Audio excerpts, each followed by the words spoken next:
A research paper about personhood aims to ensure that only actual people take part in online activities, which is increasingly important as artificial intelligence advances.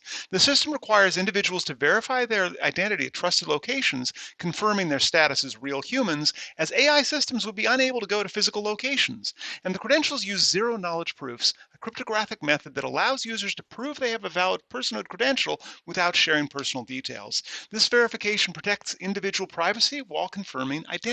However, the success of personhood credentials depends on widespread adoption by platforms, digital services, and governments. Thefts in the cryptocurrency space are the order of the day, so it's unusual to see the same tactics being applied to capital markets.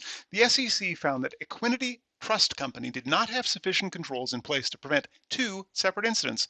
While the company had sent fraud alerts and guidelines to employees, the SEC found these efforts lacking. There was no confirmation that employees read the alerts or consistently followed key security steps, such as callbacks for verification. Control monitoring and internal auditing would have helped here. Companies that hadn't been planning for DORA compliance by January 2025 may find their fourth quarter is all about DORA.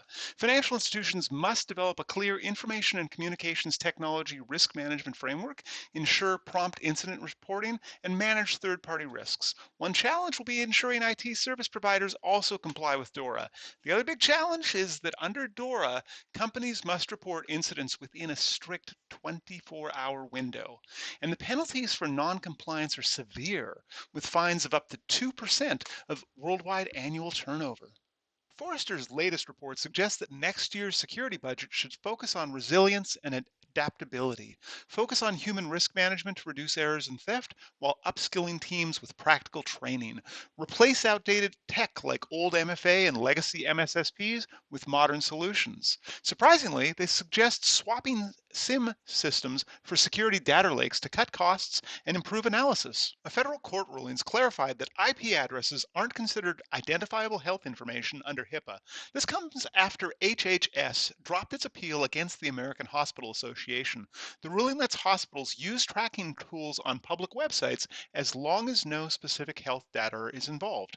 Judge Pittman's decision only applies to websites without login requirements. Verkada has agreed to pay a nearly $3 million fine for violating the CAN-SPAM Act, marking a significant moment in spam enforcement.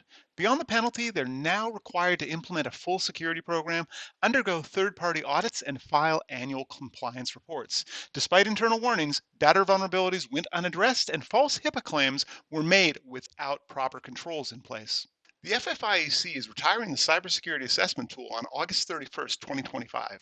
Released in 2015, the CAT assisted banks in evaluating their cybersecurity risk. However, the CAT doesn't meet the changing needs of financial institutions anymore, as it mainly focused on static security controls across different maturity levels. Newer tools offer more flexibility and can adapt to the fast-changing threat landscape. The National Credit Union Administration will continue supporting its automated cybersecurity evaluation toolbox for credit unions. Institutions under the FDIC will switch to the NIST Cybersecurity Framework 2.0. LinkedIn's using user data to make its AI better, but they haven't updated their terms of service yet. At the moment, the current terms don't provide information on data usage in generative AI training. Typically, terms of service provide the key information about data collection and usage practices. If you think this is creepy and want to opt out, LinkedIn has already rolled out a setting to control data use for AI training before updating its terms. Users can access by going to data privacy under their profile, selecting data for generative AI improvement, and then toggling the setting off. Users can still use LinkedIn's AI features even if they opt out of this setting. California is on the verge of becoming the country's leader in artificial intelligence regulation, with several important bills awaiting the governor's approval. The AI Safety Act addresses risks linked to large-scale AI models and aligns with the European Union's AI Act, which governs models with similar high risks. California's governor should decide on this bill by the end of the month. If signed into law, the AI Safety Act will become effective on January 1st, 2026. The AI Safety Act has a few important provisions, like AI models should include safeguards against unauthorized access and be able to shut down to prevent disruptions to critical infrastructure. Developers must regularly review written protocols and have third-party audits starting in 2026, with reports made public. Organizations must report safety incidents within 72 hours and submit annual compliance statements to stay compliant. And before releasing their AI models, developers must evaluate the risks of any potential harm.